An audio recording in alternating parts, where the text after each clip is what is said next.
Welcome to another edition of Tampa Bay Insiders, where we get to meet some of the people who are involved in our community and trying to help it become a better community all the time, and who may be involved in nonprofits or other decision-making roles. And today we're very fortunate to have with us Dena Leavengood, who is very involved in our community. Welcome, Dena. I'm glad you could be here today. Thank you for having me, Louise. Dena, I know you're involved in a lot of things, and we're going to talk about a few of them. We probably would need 4 hours to talk about all of them. But first of all, tell me a little bit about your background. You're not originally from Tampa, are you? No, I'm originally from Sarasota. Okay, Actually, you're a Floridian. Yep, second generation. How'd you end up over here? Or? Came to Tampa for graduate school and ended up staying. Found it to be a wonderful community and had lots of potential. And so. Did you go to graduate school at USF? Yes, I did. What'd you study? Zoology. Zoology. And you went from zoology into massive amounts of community involvement. I really had to. It was difficult to get a job in my field in the first place. But secondly, I think you can't worry about environmental issues until you take care of the people issues first. Okay. So all the principles you use in ecosystems and understanding how all these different systems work together apply to humans as well. Well, how did you first start looking at the community, and what issue triggered you to get involved? Well, I was doing a lot of environmental work, and I began working on the Environmental Protection Commission issues and also water issues with Swift Mud, and became a member of the League of Women Voters. And with the League of Women Voters, I learned that they had some great positions that allowed us to go to the public and the community and go before the boards and help to educate people about the importance of making sure that we knew what we were doing in terms of growth management and water use and applying all of those. But the League takes no political positions, correct? Correct. But it does take positions on community issues? Yes, it does. The League, it's local, it's state, it's national, and each level has its own studies that it conducts on issues appropriate for those levels.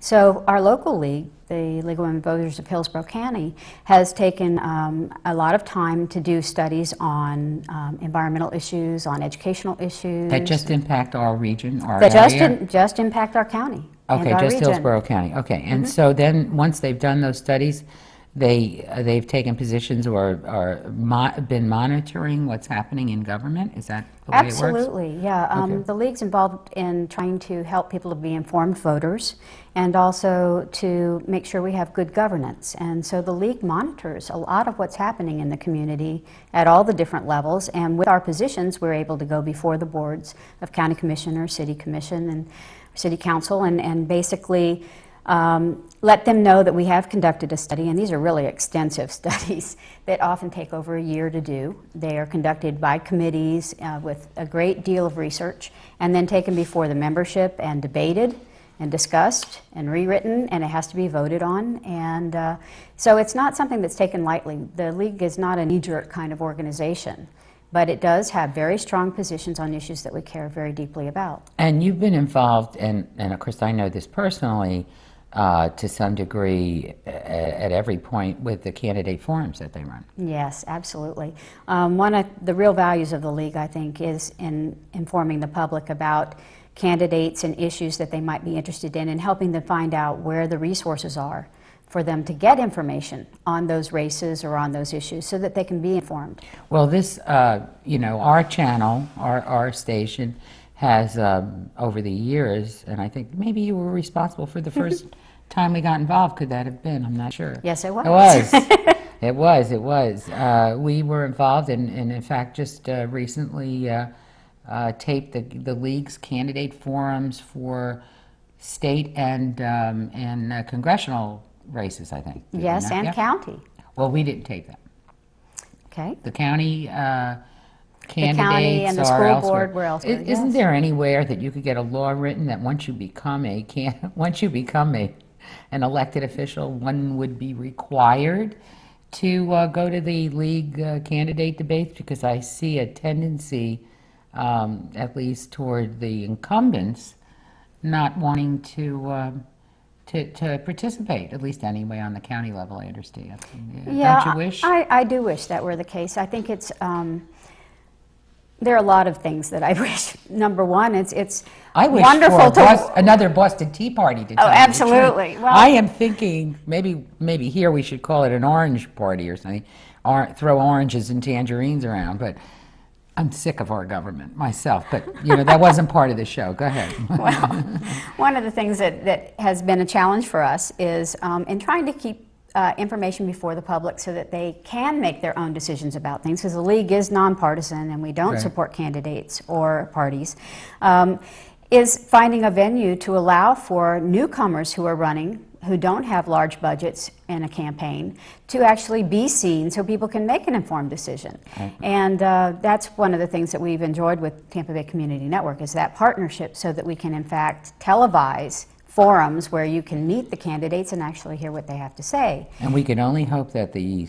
new state video franchising law is amended so that we can continue to do this in the future, and also because we know that a lot of people have gotten their starts, even people that are in government right now that are elected officials, got their starts by using these channels to have a show or to be a guest on a show and to talk about their positions. And they could not have done that, bought television time, gotten a following, learned about TV, how to express themselves on it, without having public access centers. And yet we're the last public access cable channel in the state of Florida, and we're doing everything we can to hold on to it. So I hope that we can continue to do that. But besides now, your involvement with the league, which is so important, I think, to people to watch these shows so that they can get some idea of what the positions are of the various candidates for office. You've been involved in something called Tomorrow Matters. Yes. Yeah, for a long time now. So Yes. You want to explain what that is and what you're trying to do there? Yes, I would be happy to. First of all, Tomorrow Matters really was an outgrowth of the League of Women Voters also.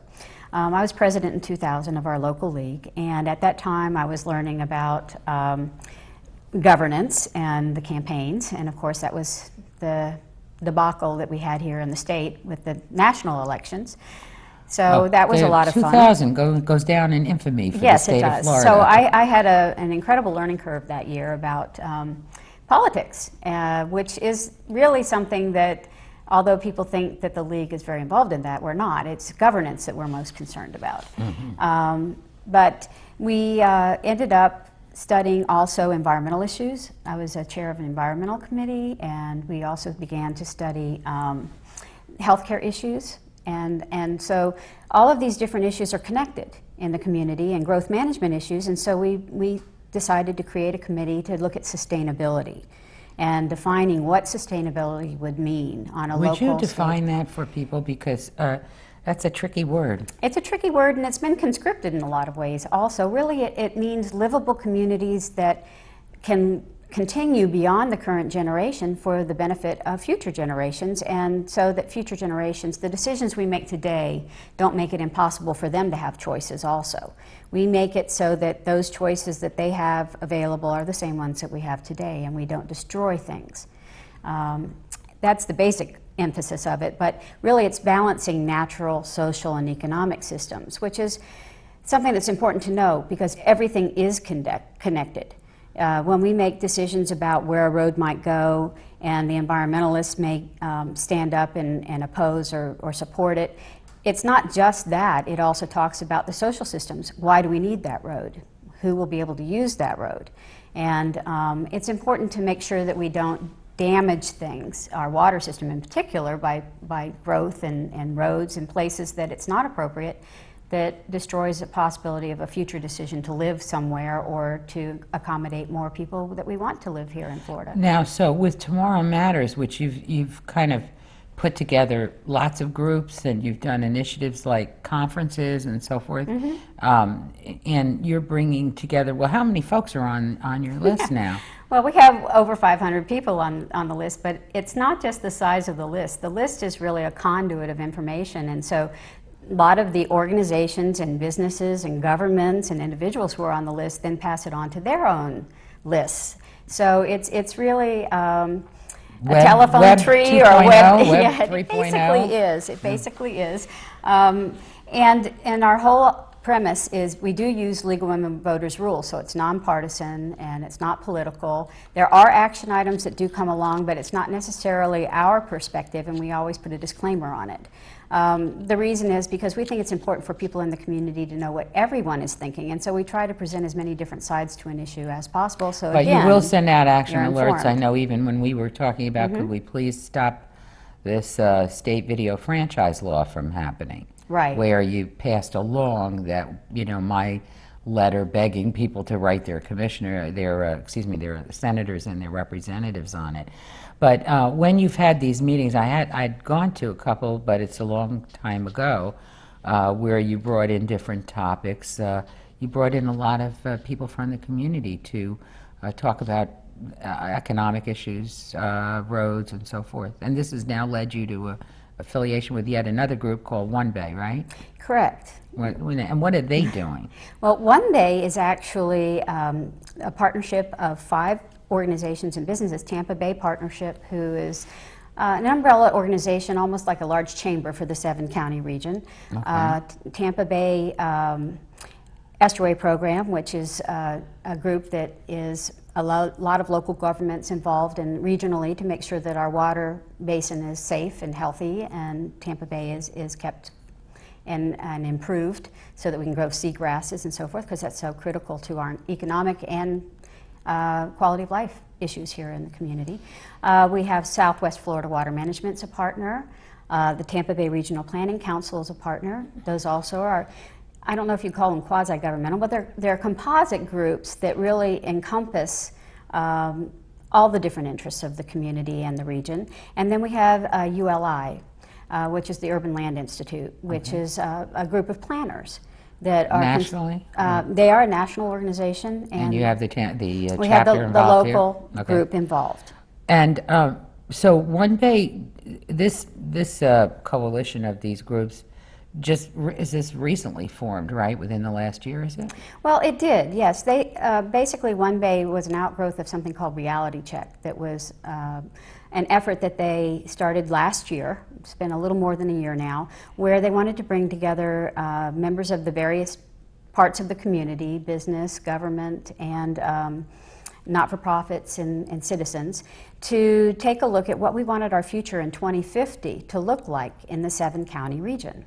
And so they conducted a number of workshops where they used little Legos and built them on tables on a map, growth management maps, showing where we should have higher density, where we would put businesses, because we're going to grow. We're going to... In a 7-county area? In the 7-county region. You needed a lot of Legos. There were a lot of Legos. Okay. But there's going to be tremendous growth in this region over the next 40 years. And so we need to figure out in advance where we want to put them. Is there no, I guess what you're saying is there's one body worried about one part of it and another body worried about another part of it, and there's no responsibility that has been given to some regional body that would be looking at the 7 counties, and that's why you've had to form this has to be formed? Correct. Is there no... Well, Tampa Bay Regional Partnership, the Tampa Bay Regional Planning Council, actually covers a number of counties, but not all 7 counties.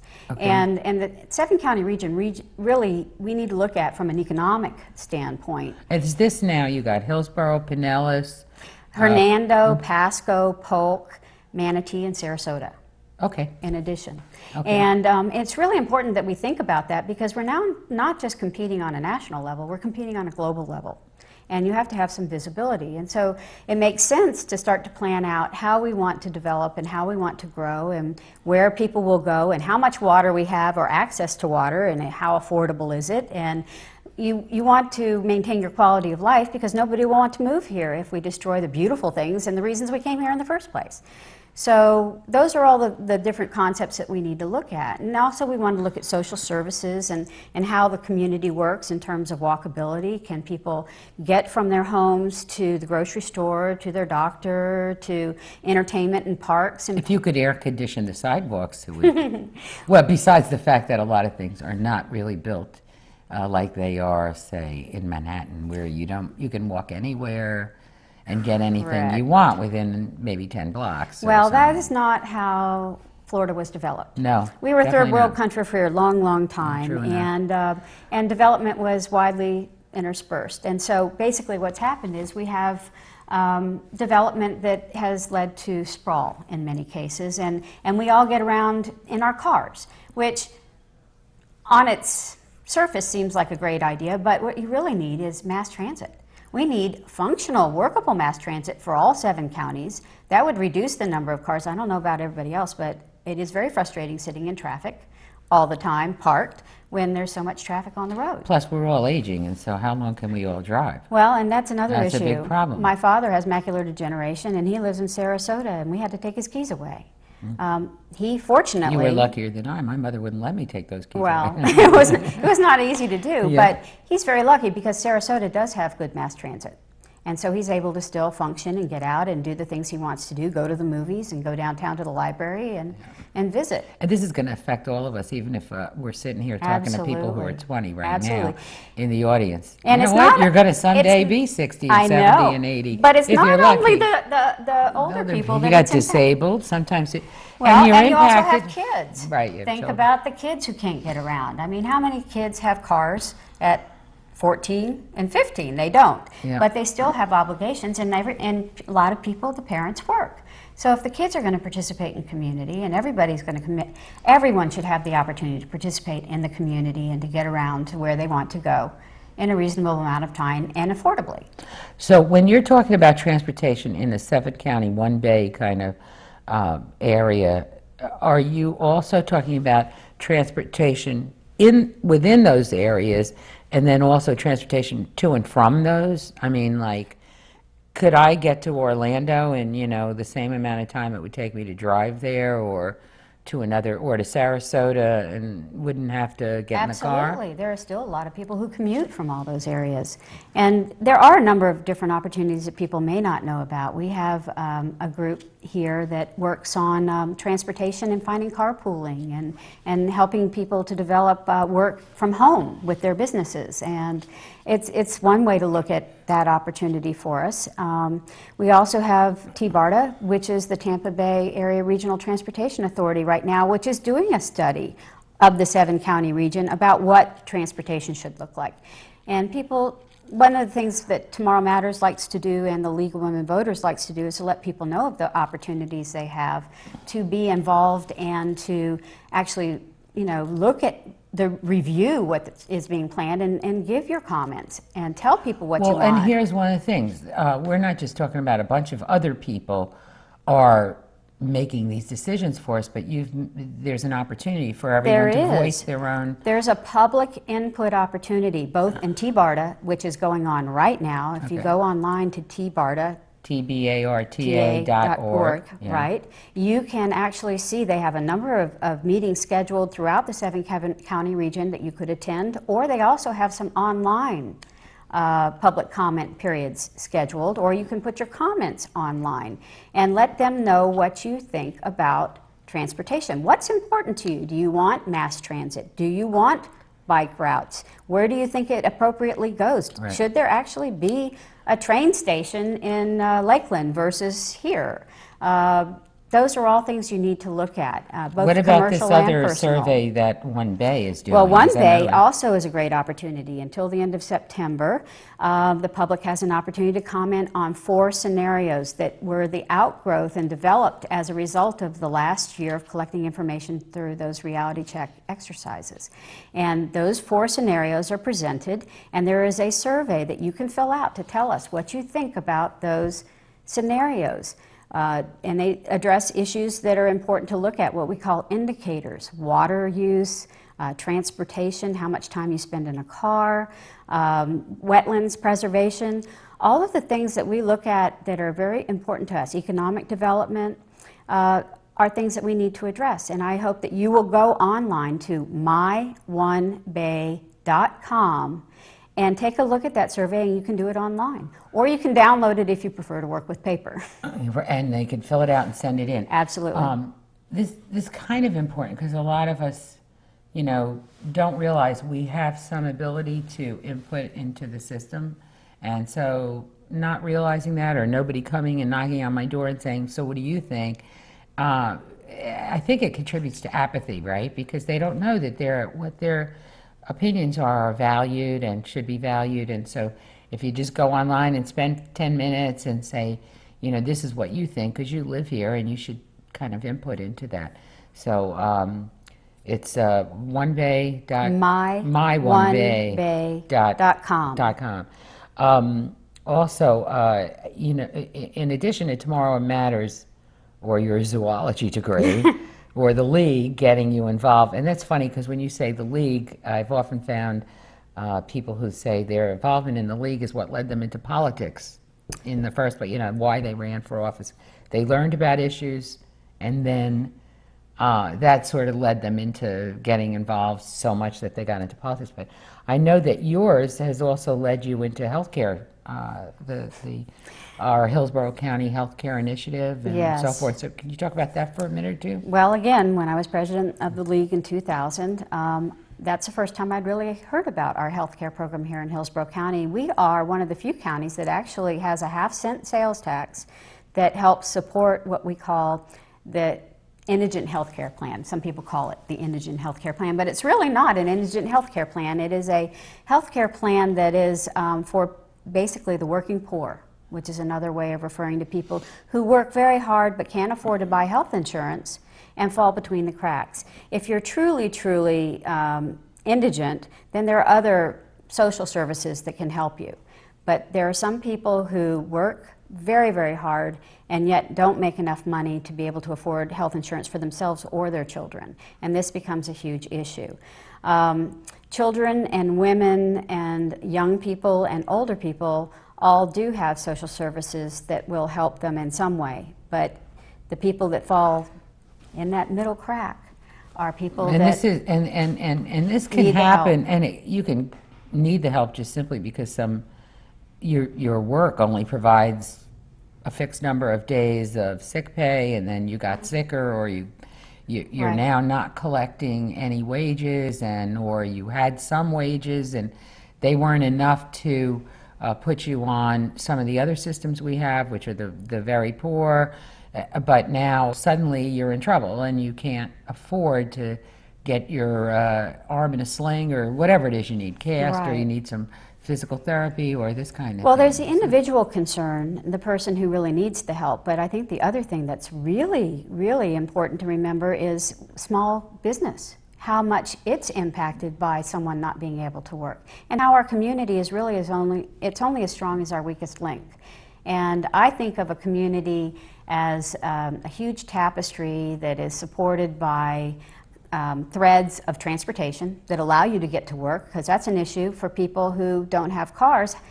You can't get from where you live sometimes to where you work and back. And that's a problem. So somebody who might want to work might not be able to get there. But the second question is, if you're sick and you work for a small business, if you have only 5 employees and one employee decides that it would be difficult to leave because I have a cold and need to go to the doctor to get checked out, even if I could afford to get checked out, and I wait until I have pneumonia, then you're out of someone who is an employee that is very critical to your business, and it shuts down small business. And that is an economic impact in our community that is totally negative. Also, when people aren't well, they don't work as well, and they don't contribute to the community. Think of people as assets. They really are. And when you think of people as part of an important part of the community, shame on us if we don't make sure everybody is able to rise to their highest potential. We need to educate everybody. We need to make it possible for them to go to work.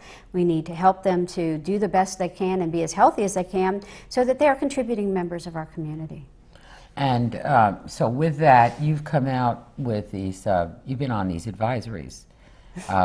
Is that still an ongoing thing was that because of the renewal of the 1 cent or the half-cent tax? Well, there's a community advisory board, and I'm not actually serving on those boards. What I do is I attend all their meetings because I think it's important for the public to be represented there. And what we have found is we have a slightly different perspective sometimes that they need to hear about what the public might think about some decisions that are being made. But yeah, I attend all those meetings on You behalf thi- of the league and others. And even in these times right now where we're saying, or certainly the news is telling us that our economy's hitting the skids and people are losing their jobs and housing is suffering from not from people not being able to purchase, and mortgages and foreclosures and things like that, do you think that it continues to be important then, in the context of all that, that we keep our healthcare systems in place? Absolutely, it's more important than ever, because as the economy declines, there are more and more people out of work. There are more and more people who also need services like this, because they no longer have access to health care and can't afford to buy insurance. So we should keep our eye on that. We have to keep our Absolutely. eye on the one-way issues, the transportation. Are there others? I think we got about a minute left. Oh, yeah, there are so many others, but I would say if you keep your eye on our community and our quality of life and helping everybody to reach their highest potential, making sure transit's available for everybody, making sure health care is available so that people can work and participate in the community, making sure that you know about what's happening in terms of growth management so that we don't, in fact, build a tax base that we can't support any longer in the future.